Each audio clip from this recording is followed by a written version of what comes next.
Anggota komunitas Chinatown, New York dengan cepat menyebut serangan di Spa Atlanta sebagai tindakan terorisme domestik yang diarahkan pada komunitas Asia. Pembunuhan pada hari Selasa tersebut telah meningkatkan ketakutan di antara orang Asia Amerika.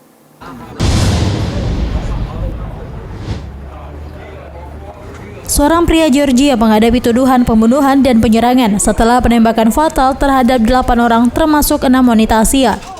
Pihak berwenang pada hari Rabu mengatakan serangan di spa daerah Atlanta mengindikasikan pelaku memiliki masalah kecanduan seksual dan mungkin tidak dimotivasi oleh kebencian rasial.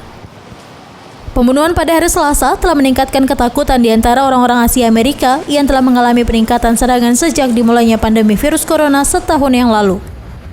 Pendiri Chinatown Block Watch, Carlin Chan menyebut serangan ini sebagai teror domestik. This has been building for a long time, well over 150 years since the Chinese set foot in California back in the 1800s. But there's always been resentment against Chinese, right? There's always been racism against us, but it's been suppressed. So now, because of this pandemic, right, that implicit bias has become overt, and people are acting out. They're lashing out at Asians to blame us for this pandemic.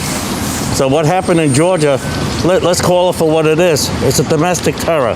Right? This is an act of terrorism. Because when you target a specific demographic because of religion, race, anything, it's an act of terror.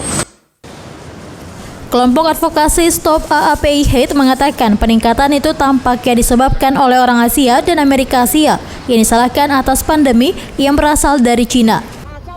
Mantan Presiden Donald Trump menyebut novel coronavirus sebagai virus Cina, wabah Cina, dan bahkan kung flu. Seorang penduduk Chinatown mengatakan akibat retorikanya selama pandemi, Trump secara langsung bertanggung jawab atas serangan spa. I think ever since Trump, started calling it the China virus and, blaming China, and, I think that puts, a mentality into people's head. I mean, he may not, I don't know, I think he intentionally did it, trying to blame somebody for something and not take ownership of, hey, you could have done something about it. Hey, this is a global situation. Don't just point fingers, you know what I mean? What about working together, not against each other? Menurut pejabat penegak hukum di Atlanta dan Cherokee County, tersangka berusia 21 tahun, Robert Aaron Long, didakwa dengan 8 dakwaan pembunuhan dan 1 dakwaan penyerangan. Long ditahan di Cherokee County.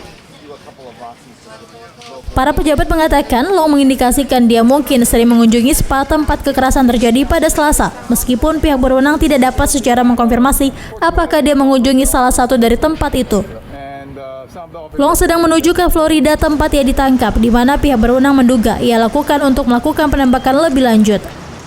Otoritas Amerika Serikat mencoba untuk menentukan apakah serangan itu terinspirasi oleh motivasi anti-migran atau anti-Asia atau keluhan pribadi.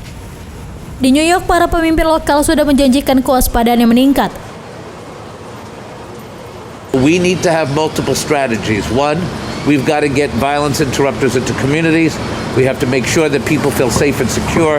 But what I'm doing right now is also showing people that we are going to be in the streets of Chinatown and all the communities, because that's how you rally people. People will come out when leaders and elected officials come out, and that's how we bring our city back. But also the great tradition of New York, the great tradition, and that's something that I certainly feel as a mayoral candidate, but also as an elected official. When a community is under attack, we fight back. We come out. We come out hard. Sebuah laporan oleh Pusat Studi Kebencian dan Ekstremisme di bulan ini menunjukkan bahwa kejahatan rasial terhadap orang Asia Amerika di 16 kota besar Amerika Serikat naik 149% dari 2019 hingga 2020, periode ketika kejahatan rasial secara keseluruhan turun 7%. Dari New York, Amerika Serikat, kontributor Nusantara TV melaporkan.